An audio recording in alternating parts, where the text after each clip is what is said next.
Previously on Apostles' Take.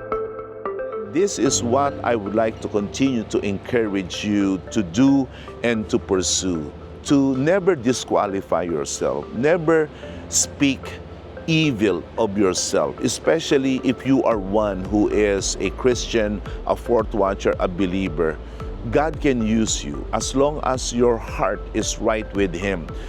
Whatever it is that you are lacking, whatever deficiencies you may be struggling with, if you will offer your heart to God, if you will offer your life to God, God can use you, and He will use you in the most unlikely of ways, in the most unlikely of places.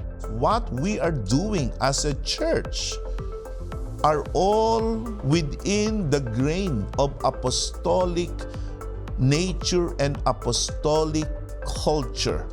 Ang ating buhay paglilingkod ay makabiblia, makaapostol.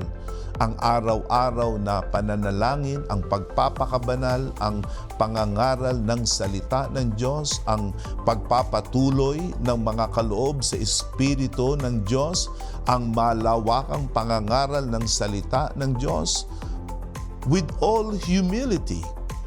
And again, I thank God because the PMCC Fourth Watch is indeed a beautiful picture of a church in revival.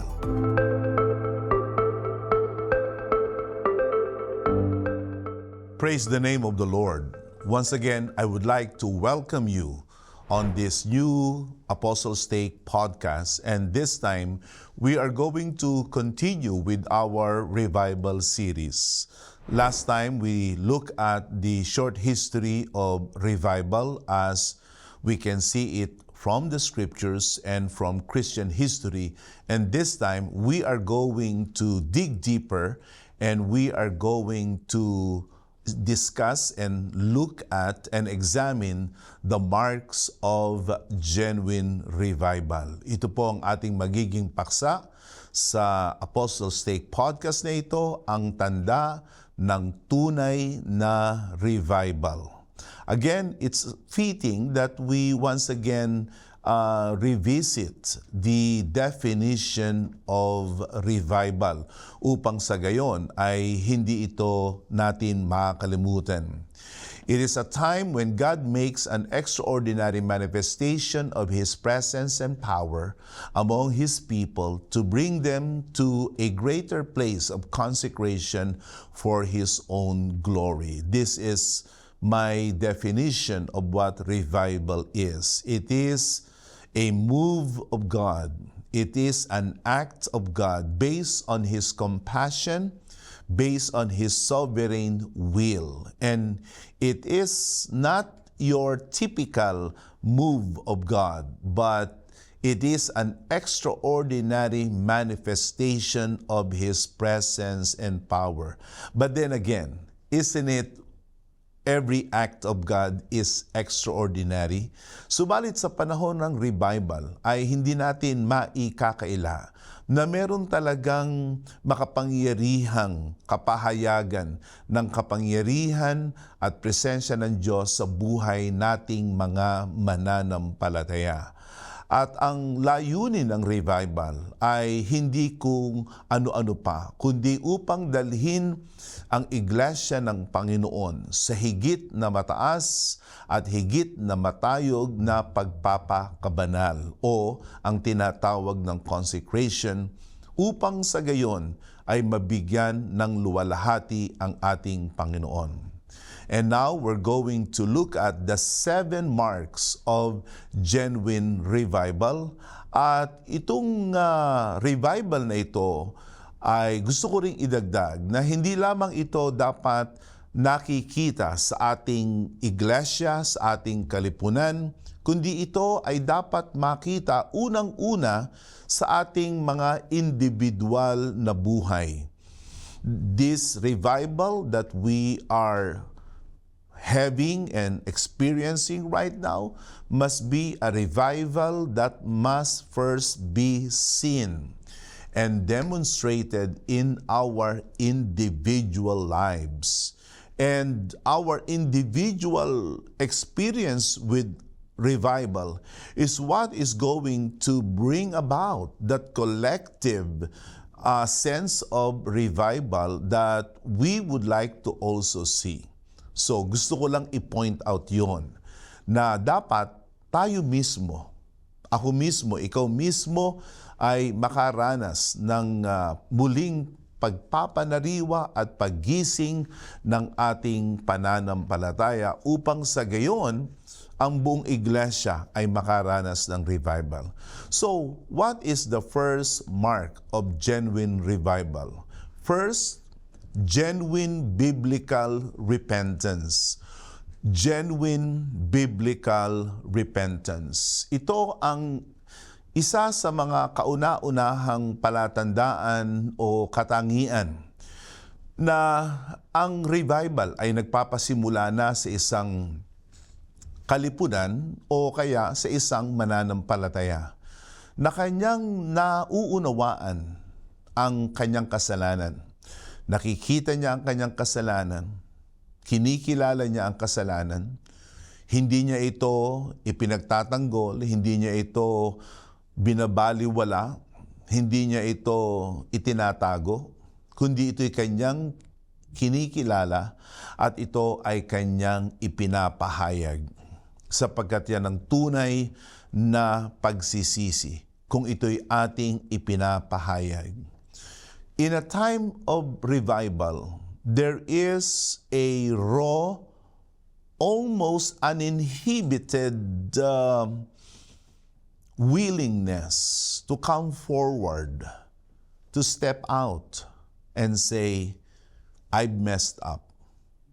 I dropped the ball. I blew my chances. I have made a fool of myself. I have committed sin. I am living in sin. And I am so sorry for that. I am so sorry to God. I want to change. I want to be better. I want to be forgiven. I want to be purified. Yan ang isa sa pinakamahalagang larawan ng pagsisisi.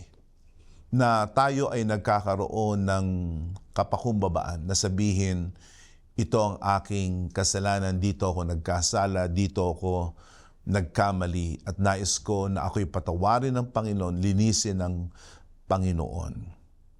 At itong pagsisisi na ito ay kinapapalooban ng tamang damdamin. The Bible says that true repentance is actually preceded by godly sorrow. Apostle Paul spoke about that kind of repentance in the book of 2 Corinthians. According to him, that godly sorrow brings about repentance. Let's read that verse. Godly sorrow brings repentance that leads to salvation and leaves no regrets, but worldly sorrow brings death. We can see that what comes before biblical repentance is godly sorrow. Banal na paghihinagpis, banal na kalungkutan. Ang sabi ni Santiago, draw near to God and He will draw near to you. That we must change our laughter into mourning, and we must seek to be truly sorrowful as God brings about that sorrow. And that kind of repentance will save us from doing further damage to our relationship with our Lord Jesus Christ. And when there is real repentance, real revival sets in.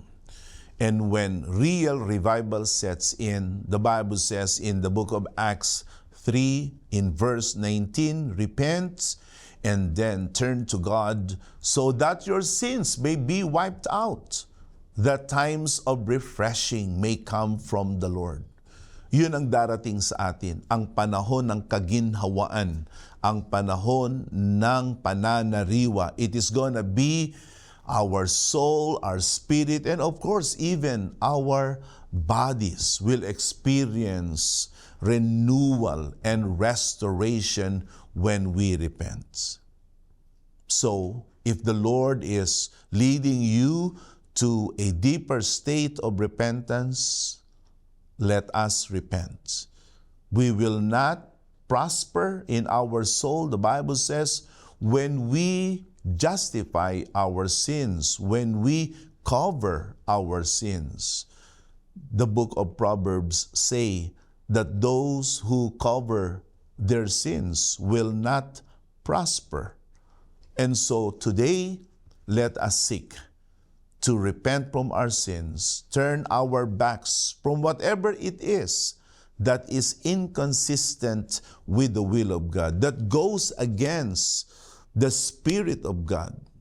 Let us repent from our carnality, from our worldliness, from that kind of life that is dictated by the flesh, and let us follow the dictates of the Holy Spirit. The second mark of a genuine revival is this: greater passion for holiness. Greater passion for holiness. Ito ang ating makikita sa isang mananampalataya na nare-revive. Mas nagiging malalim, sidhi at malakas ang kanyang pag-ibig sa mga bagay na banal. At sa kabaligtaran, ang isang mananampalataya na lumalayo na sa Diyos, ang kanyang kagalakan ay sa mga bagay na pangsarili at sa mga bagay na pangsanglibutan. Subalit ang isang mananampalataya, ang isang kalipunan na nagkakaroon talaga ng revival, makikita natin ang di kawasa at di matatanggihang pag-ibig, masidhing damdamin, apoy, at pananabik sa mga bagay na banal.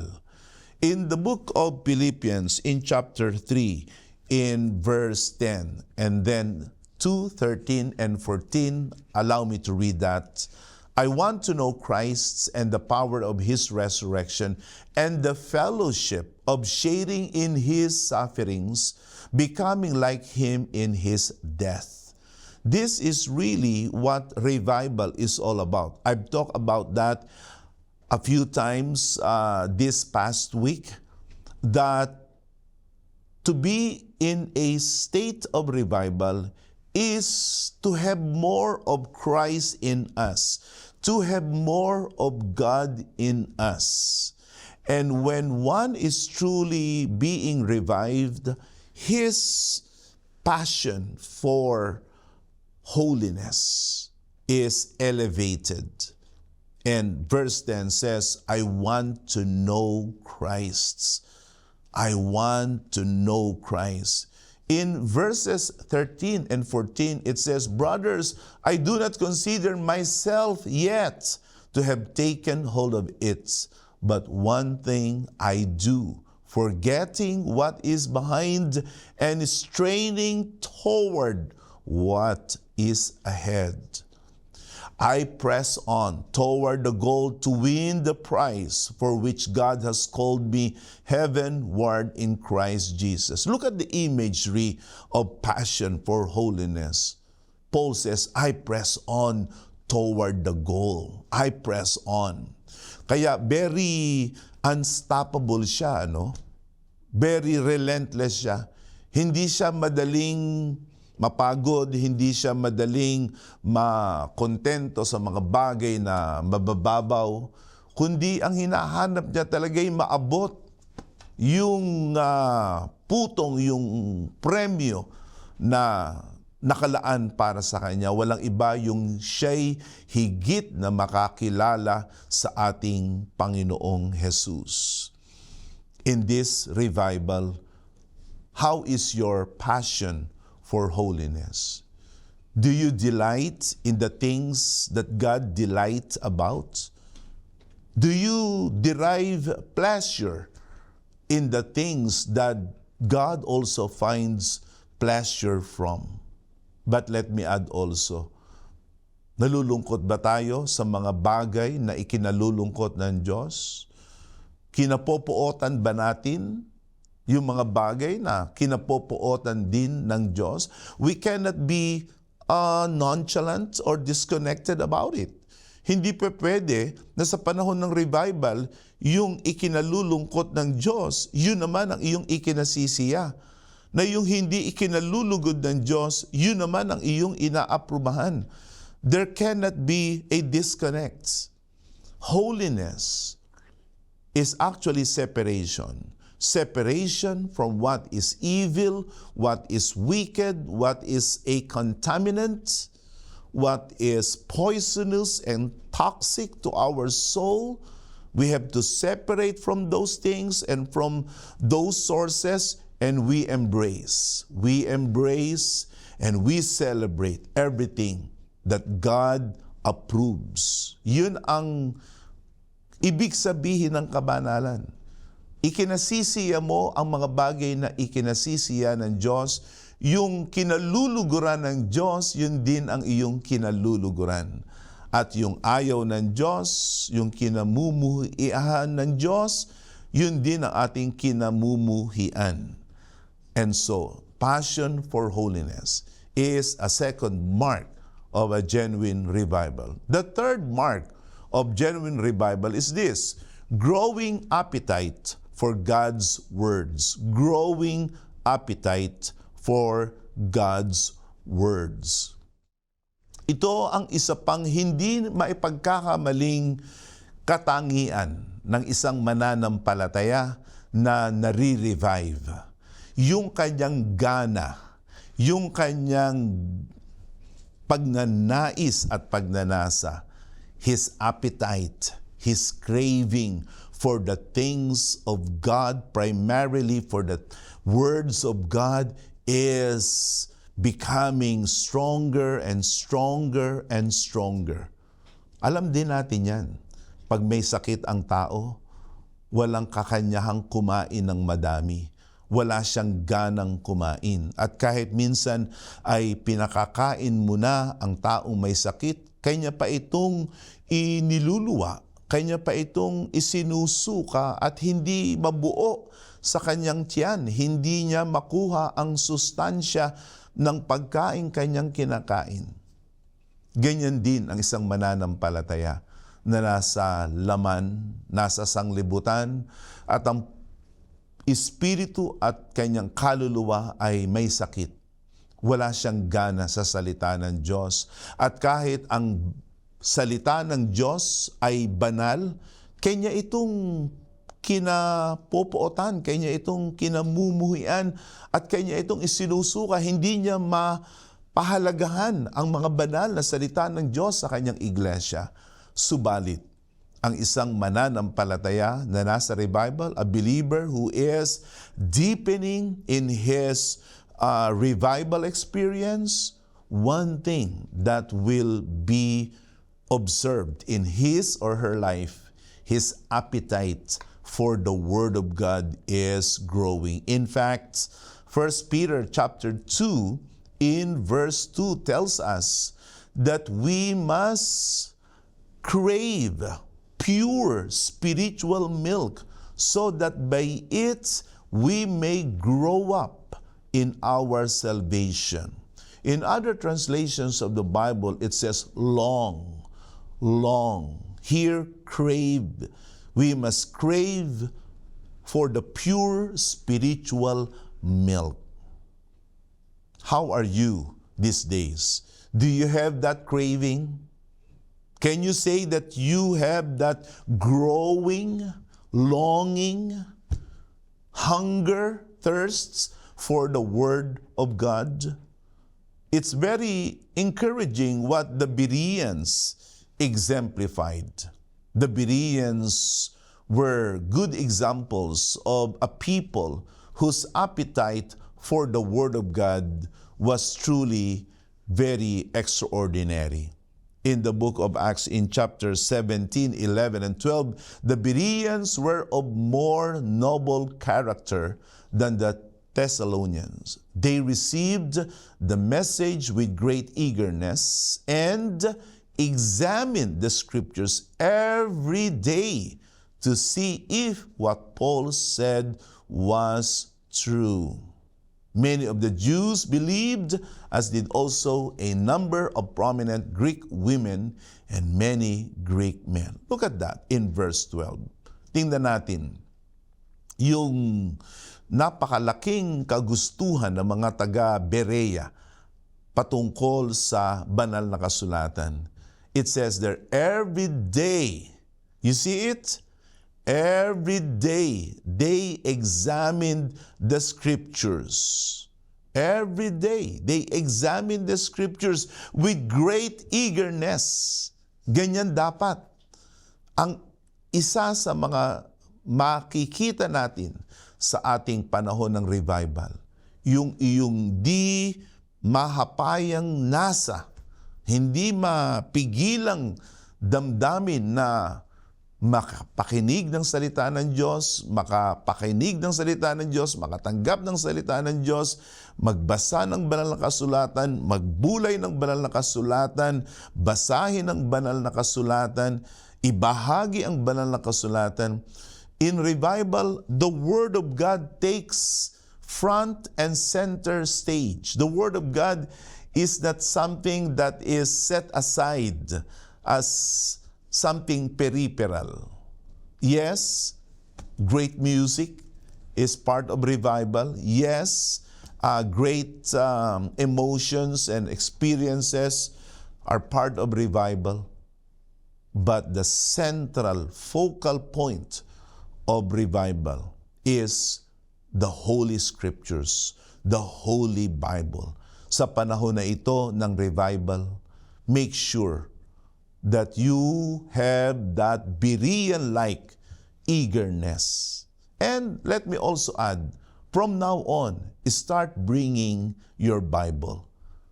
Do not be contented that you have your audio Bible or some Bible app on your cell phones. Gaya ng sinabi ko, there's only one Holy Bible. So please, bring your Bibles to the church. Kung dala-dala mo ang cellphone mo, dala-dala mo ang susi mo, at kung ano-ano pang mga bagay sa loob ng iyong bag, dapat siguro ang ating unang dalhin ay ang Biblia tuwing tayo ay dadalo sa ating mga gawain sa iglesia. At ang susunod na palatandaan ng revival ay ito, strengthening of church community. Strengthening of church community. In revival, you begin to recognize the sacredness of the church, the centrality of the church, the preciousness of the church. Kaysa noong tayo ay mahina, makalaman, makasanglibutan, ang iglesia, ang mga banal ay kahuli-hulihan sa ating isip. Parang wala tayong pag-ibig sa iglesia. At kung meron man ay napakaliit, napakatiting. But in this time of revival, God is bringing our hearts again to love the very people Jesus Himself loves, and that is the church. And when you begin to love the church, you will begin to appreciate and even preserve the community, the bond, the solidarity, the camaraderie in the church. Yan ang isa sa mga ibinubunga ng revival, na muli mong napapagtibay ang iyong pagiging kabahagi sa tunay na iglesia ng Panginoon. You begin to restore your responsible membership in God's church. Hindi ka na malamig, hindi ka na laging lumiliban. You are no longer an absentee member. You are no longer an irresponsible member. Rather, you are now faithful, committed, and a very invested member of God's church. Tingnan ninyo ang larawan ng revival sa unang iglesia noon. Look at that in the book of Acts in chapter 2 in 42 to 46. Let me read this to you. And they devoted themselves to the apostles' teaching and the fellowship, to the breaking of bread and the prayers. They were into fellowship. They were into koinonia. They were not just acquaintances. They were deep. They were communing. They were sharing everything that is good about them. They knew each other's joys and each other's successes and pain. And they are accountable to each other. Mayroon silang pananagutan sa bawat isa. Meron silang pagmamalasakitan sa bawat isa. Meron silang pag-iibigan sa bawat isa. Meron silang pagtuturingan sa bawat isa. Sa panahon ng revival, yan ang ating dapat na hanapin. And the Bible says, and awe or godly fear came upon every soul. Many wonders and signs were being done through the apostles. And all who believed were together and had all things in common. In revival, one begins to see and he begins to gravitate. Mas lalo siyang napapalapit sa mga banal, sa mga kapatid. And we who are like-minded, we always love being together. And what else? They had all things in common. There is no place for pride. There is no place for self-centeredness and selfishness. Kundi sa panahon ng revival, we begin to see others more important, more valuable than us. And those who are in need, we share to them. Tayo ay nagbibigay sa anumang mga kakulangan at pangangailangan ng mga kapatid na nasa ating paligid. That is why there is a sense of community when revival that is genuine is happening. And it says they were selling their possessions and belongings and distributing the proceeds to all as any had need. Ito ang ating makikita sa revival. There is a sense of fellowship. There is a sense of equality. Talagang yung mayroong maibibigay, nagbibigay. At yung mayroong maipagkakaloob ay naipagkakaloob. And in verse 46, it says, and day by day, attending the temple together, and breaking bread in their homes, they received their food with glad and generous hearts. What I love about revival is not only your personal relationship with Jesus is strengthened, but your relationship with the people of God is equally strengthened. In number 5, we are going to look at the next mark of genuine revival. It's the undeniable numerical church growth. The undeniable numerical church growth. Sa panahon ng revival, dahilan sa ang buhay na mula sa Diyos ay patuloy na lumalaganap, lumalaki, hindi natin dapat ipagtaka na ang bilang ng mga mananampalataya ay lumalaki rin. Because what contributes to expansion is actually life. The first church in the first 100 centuries of the Christian faith experienced that. Look at that in the book of Acts in chapter 9 in verse 31. So the church throughout all Judea and Galilee and Samaria had peace, was being built up, and walking in the fear of the Lord and in the comfort of the Holy Spirit. Look at here. It multiplied. When the Holy Spirit is present, when godly fear is present, when there is peace in the church, the numbers will multiply. Ito ang napakagandang ating nais na makita sa pagdaan at takbo ng revival na ito. Na ang ating bilang ay lalong lumaki ng lumaki ng lumaki. This is what we are aiming for. That as the Holy Spirit begin to take control of our lives and as our godly fear for the Lord is magnified, as our peace is strengthened in the church, our numbers will multiply. Mawawala na ang mga pinagmumula ng katitisuran. Ang mga bagay, ang mga pagkilos, ang mga pagsalita, ang mga anumang gawa sa laman na hindi nakapagpapadami ng iglesya ay mawawala. At ito'y papalitan ng paglago. We are now in this season of expansion, and as we are expanding numerically and spiritually, let us also seek to continue in our season of revival. Then number 6, it says, furtherance of the gospel worldwide. The furtherance of the gospel worldwide. Again, revival is always characterized by passionate, relentless, and authentic sharing and communicating of the gospel of the Lord Jesus Christ. Yan ang isa sa mga katangian na may revival. Puwerte ang pangangaral ng ebanghelyo ng Panginoon. Puwerte ang pagsasaksi ng mga banal sa ating sanglibutan.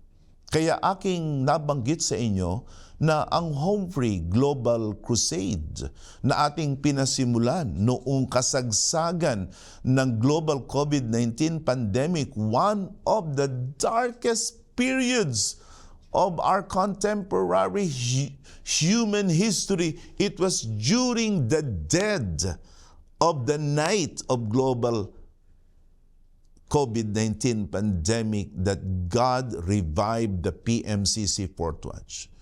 And one of the marks of our revival is the furtherance, the spread of the gospel of Jesus Christ throughout the world. Kaya yung Home Free Global Crusade, ang tawag dyan ay Global Crusade. Sabi ko, huwag nyo lang basta-basta tatawaging Home Free.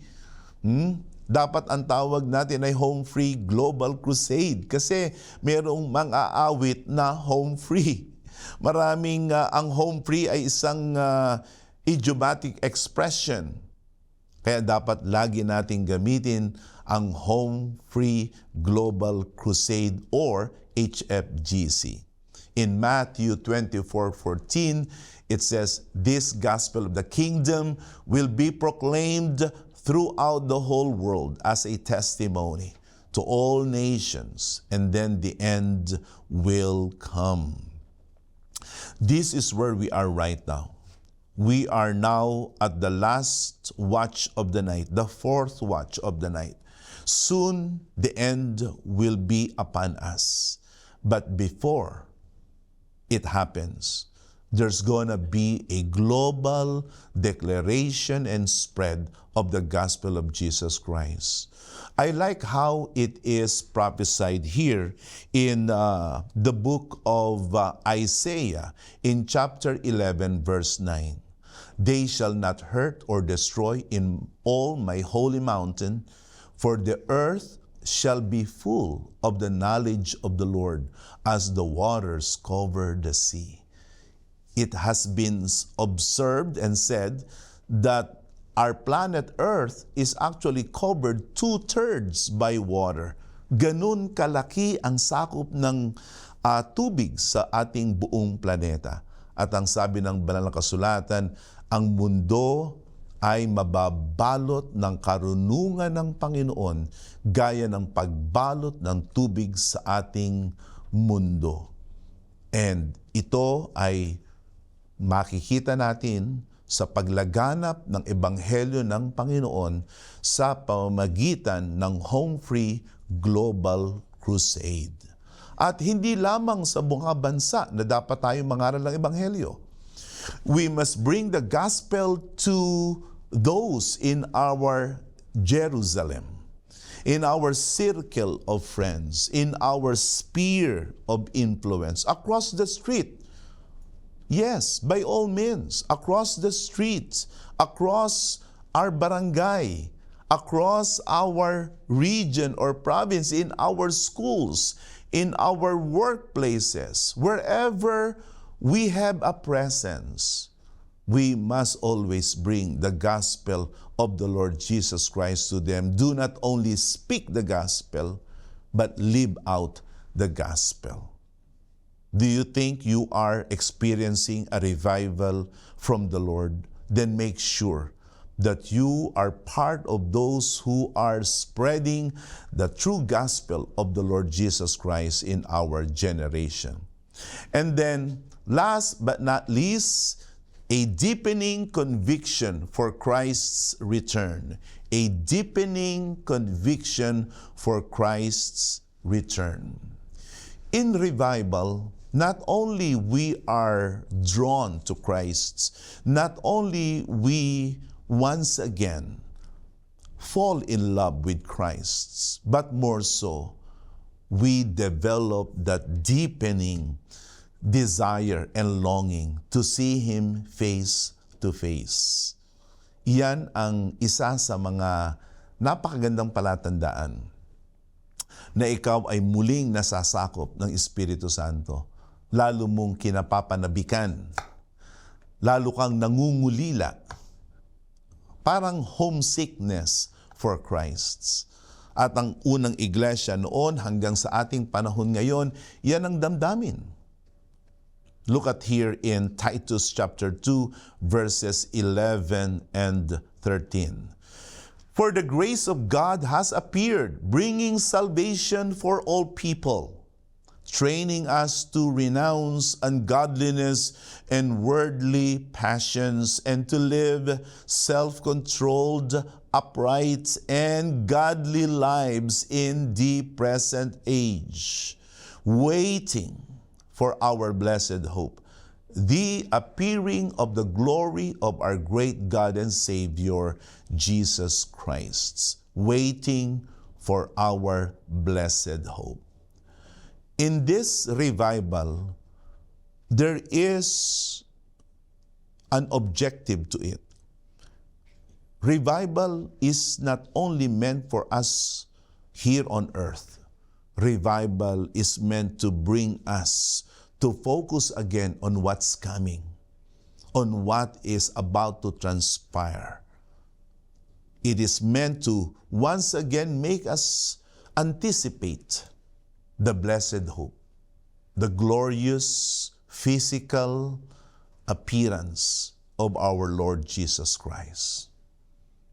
I hope and pray, and I really anticipate that in this time of revival, all of us will have that growing conviction in our hearts. I remember vividly the words of my father, our late and beloved Apostle Arsenio T. Ferriol. He coined the term happy rapture. Huwag nating katakutan ang pag-agaw, sapagkat ang babalik ay hindi kaaway, kundi ang babalik ay ang kasintahan ng ating mga kaluluwa, ang dakilang mangingibig natin. It is really my prayer that in this ongoing season of revival, these 7 marks of genuine renewal are happening and will continue to happen in our lives. Once again, this is Apostle Jonathan saying to all of you, happy rapture. See you again next time for the next episode of the Apostles' Take podcast.